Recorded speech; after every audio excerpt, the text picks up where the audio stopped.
Let's talk about the famous, quote unquote, I'm quoting The Sun or someone here, I don't know, the Brits snub. So you were up for 4 awards. You single-handedly saved the British music industry by selling more copies of your album than anyone has sold in recent years, and yet you didn't get a single Brit. Your management apparently quoted, I don't know if it's true, I don't know if anything's true, Leona and everyone involved are upset. Her sales dragged the industry off its arse. I don't think they did say that.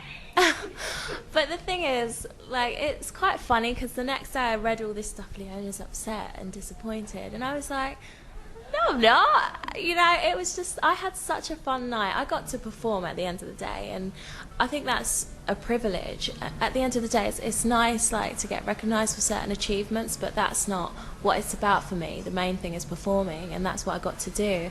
And even before that, in all of the interviews that I'd said, I'm not expecting anything, like, I'm really not. I just had a feeling, you know. You know, I wasn't upset. It was, that couldn't be more further from the truth. I had such a great time, and then the next day, I actually went to South Africa, and I went with Sport Relief to visit the different projects that they're funding over there. And it just kind of puts everything into perspective, like, and you know, it's funny when people make stuff up. This year's Brits was like the kind of reaping what you sow for the Brit School, because so many people that were there.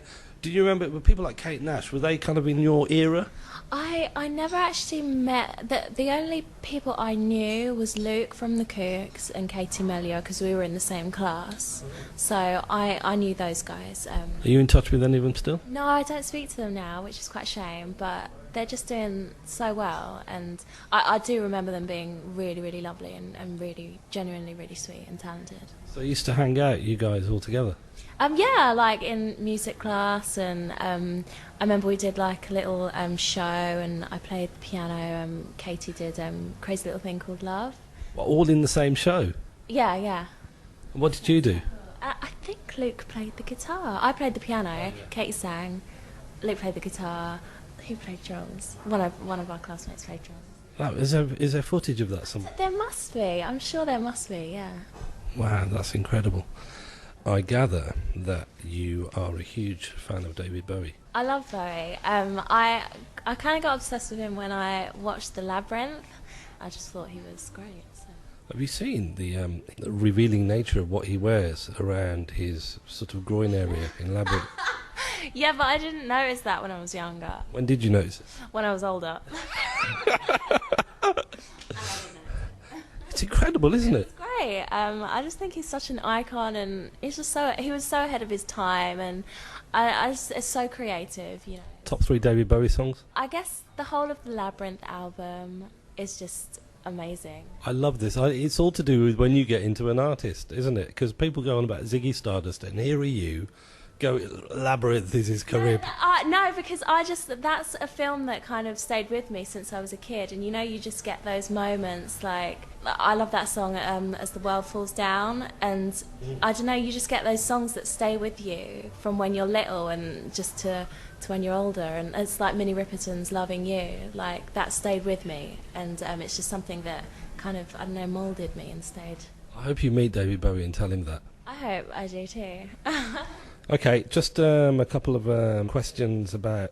One thing I'm curious about is, you know, when you're doing these trips, shuttling back and forth from Los Angeles and London, do you ever get stuck sort of sitting next to someone on the plane who recognises you, and you know you're going to be sat next to them for the next 9 hours? I don't think I've had that situation before, but actually I sat next to someone, I forgot his name, you know the guy in the Rocky movies, the blonde guy? Dolph Lundgren? Yeah. I sat next to him on the plane, and I was quite excited by that, and I thought he probably thought I was a bit crazy. Was he nice? Yeah, he seemed really sweet. I didn't actually talk to him because I was too scared, but he was talking to the stewardess, and he seemed really polite and sweet. Okay, just a quick fire round, as it were.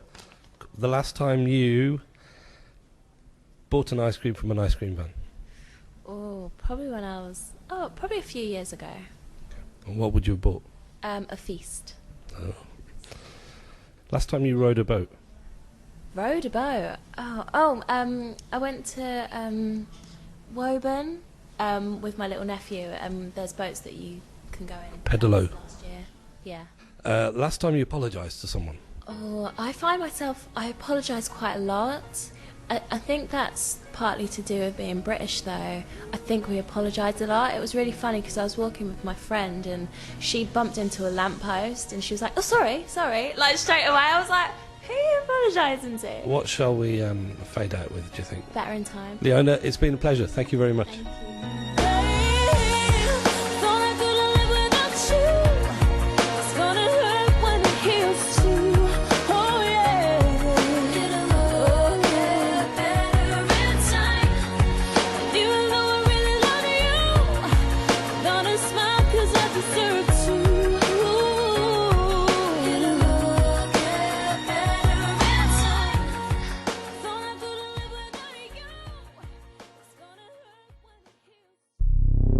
This is a Times Online podcast.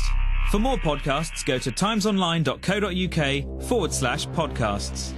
This Times Online podcast was produced by Unique.